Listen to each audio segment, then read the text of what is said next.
नमस्कार बंधुरा भारत एबारे सत्यि एक दुर्दान्त पदक्षेप निয়েছে। गतकाल आमेरिकार यूरोपेर बिरुद्धे जेभावे पाल्टा आक्रमण करेছে भारतेर सरकार, सत्यि बोलते मने होच्छे एबारे भारत बनाम पश्चिमादेर मध्य सरासरि संघर्ष शुरू हो गेছে।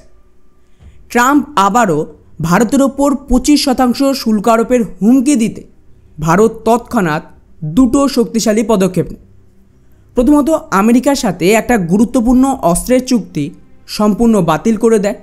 द्वितीयत समग्र विश्वेर सामने ट्राम्पेर এই যে দ্বিমুখী নীতির মুখোশ সেটাও টেনে খুলে দিয়েছে। এর পরিপ্রেক্ষিতে গতকাল রাতে আমাদের বিদেশ মন্ত্রক একটা ঐতিহাসিক প্রেস রিলিজ করে, যার মাধ্যমে আমেরিকার ইউরোপকে কিভাবে কঠোর জবাব দিয়েছে তা কিন্তু দেখার মতন ছিল। প্রথমত গত 30শে জুলাই আমেরিকা রাশিয়া থেকে তেল কেনার জন্য ভারতের ওপর 25% শুল্ক আরোপ করে।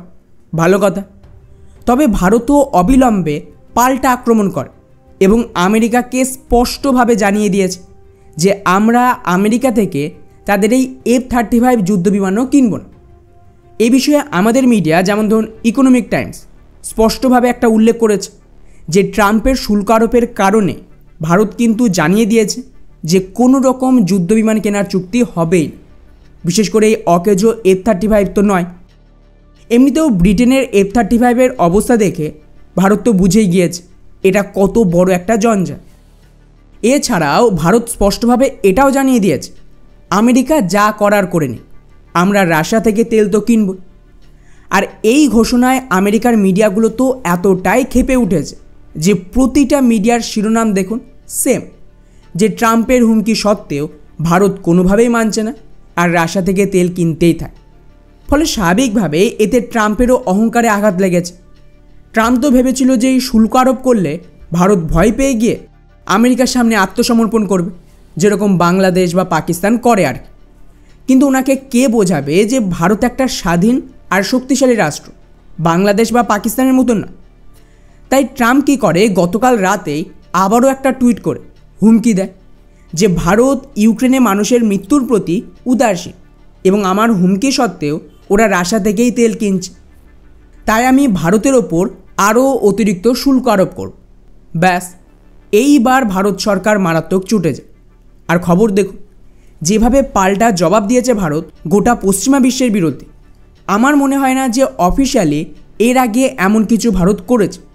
এমনকি চীনের গ্লোবাল টাইমসও এই পদক্ষেপকে সমর্থন করেছে আর এটাকে নিয়ে ওরা একটা আর্টিকেলও লিখেছে। এবারে সবচেয়ে মজাদার পার্ট, ভারত এই বিবৃতির শুরুতে আমেরিকার ইউরোপের ভণ্ডামি বা পোল খুলে দিয়েছে। ভারতের দাবি যে রাশিয়া থেকে তেল কেনার জন্য আমেরিকার ইউরোপ ভারতকে টার্গেট করছে, অথচ যুদ্ধের শুরু থেকেই ভারত তো রাশিয়ার তেল কিনছে যাতে বাজার স্থিতিশীল থাকে আর অন্যান্য সরবরাহকারীদের ইউরোপের দিকে মনোনিবেশ করতে সাহায্য করা যায়। তখন কিন্তু এই সেম আমেরিকা এই পদক্ষেপকে সমর্থন করছিল। দ্বিতীয়ত ভারত আরও একটা বড় ধাক্কা দিয়ে বলেছে আমাদের জন্য আমাদের জনগণ সবচেয়ে গুরুত্বপূর্ণ, তাই যেখান থেকে আমরা সস্তায় তেল পাবো সেখান থেকেই কিনব। এছাড়াও ভারত নিজের জাতীয় নিরাপত্তা আর স্বার্থ রক্ষার জন্য কঠোর পদক্ষেপ নেবে। অর্থাৎ এটা কিন্তু সরাসরি পশ্চিমাদের প্রতি হুমকি যে ভারত কারোর সামনে মাথা নত করবে না। কিন্তু বন্ধুরা, আসল মজার বিষয় হলো ভারত এটা উল্লেখ করেছে যে যারা ভারতকে লক্ষ্যবস্তু বানাচ্ছে তারা তো নিজেরাই এখনও রাশিয়া থেকে আমদানি করছে, কিন্তু সেটা গোপন রাখতে ওরা ভারতের নাম ব্যবহার করছে। এমনকি এর জন্য ভারত একটা প্রপার ডেটা দেয় যে কিভাবে ইউরোপ আর আমেরিকা রাশিয়াকে ফান্ড করছে। উদাহরণস্বরূপ 2024 সালে ইউরোপের রাশিয়ার সাথে বাণিজ্যের পরিমাণ ছিল 67 বিলিয়ন ইউরো, যা কিন্তু ভারতের মোট তেল আমদানির চেয়ে অনেক বেশি।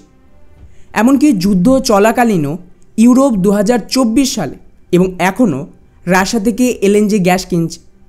আর গত বছরের রেকর্ড পরিমাণ মানে প্রায় 16 থেকে 17 মিলিয়ন টনের এলএনজি গ্যাস কিনেছে ইউরোপ।